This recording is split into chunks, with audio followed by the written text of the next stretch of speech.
And as I shared rather humorously in the first block of the show, the studies have shown that this season has become increasingly stressful. Yet God wants us to reach a point where we're joyful no matter what we're going through.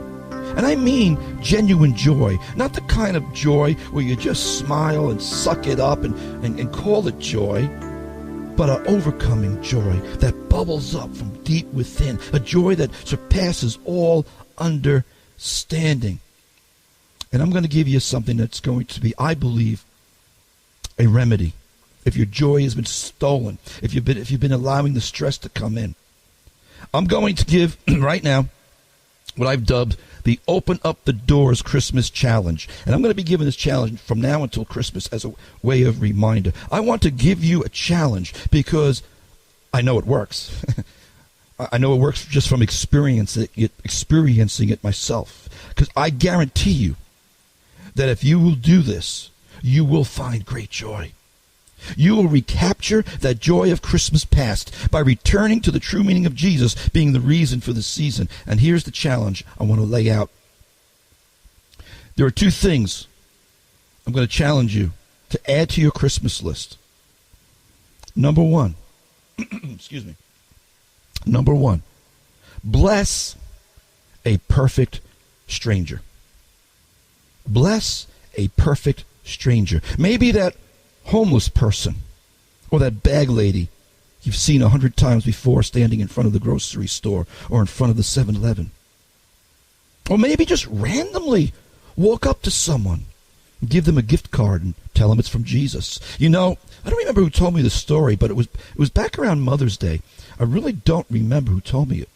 But somebody had shared with me that as they were taking their mom out to dinner for Mother's Day back in May, they were taking them to what's the name of that place? The Cheesecake Factory. And as they were walking into the Cheesecake Factory, there was these people out there handing them gift cards randomly for no reason. It was a random act of kindness. That was May. This is Christmas. If we should do random acts of kindness every day of the year, no doubt about it. But this time of year is especially poignant. Can you imagine that person that really is stressful? That person that really is depressed? One of the statistics I didn't read was that during the Christmas season, depression goes up. Suicides go up. That's heartbreaking. People get depressed.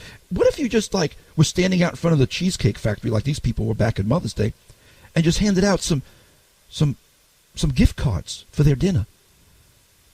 The person that told me, I really don't remember who it was, the person who shared their stories with me were blown away when this perfect stranger handed them a gift card for the Cheesecake Factory. They were looking at it like, is this card any good? You're just like, who are you? Why are you giving me this? It must be all used up. And they said they walked in and gave it to the cashier to see if, was it really legit? And I heard that these people were doing this quite a bit. They were just handing out these gift cards. So to make a long story short, bless a perfect stranger. Pray about it. Maybe it'll be that homeless person. Maybe it'll be that bag lady. Maybe it'll be just a random act of kindness to a stranger. But bless a perfect stranger. Because Jesus said, for I was hungry, and you gave me food. I was thirsty, and you gave me drink. I was a stranger, and you took me in. Remember, beloved, do not forget to entertain strangers. For by so doing, some have unwittingly entertained angels. Blessing a perfect stranger. That's what God did when he sent Jesus to this earth. Not that we were perfect strangers to him, but we were perfect strangers to him. He knew everyone from the beginning of all time. He knows who the saved, who the redeemed are. But we were strangers to him. While we were yet his enemies, God sent us a perfect gift. So that's number one. Bless a perfect stranger. And number two, here's number two for my challenge. And this one may be even a little bit harder. It's almost easy to bless a stranger. You've got no history. Hey, I just want to bless you here, buddy. Here's whatever God puts on your heart to give. But number two is going to be a little bit harder because there's going to be some history here. Number 2 for my challenge is bless an enemy. Bless a person that annoys you the most. Oh, I could just see all the blessings coming in because I know I annoy everybody. I wasn't saying that for my benefit. But seriously, bless an enemy.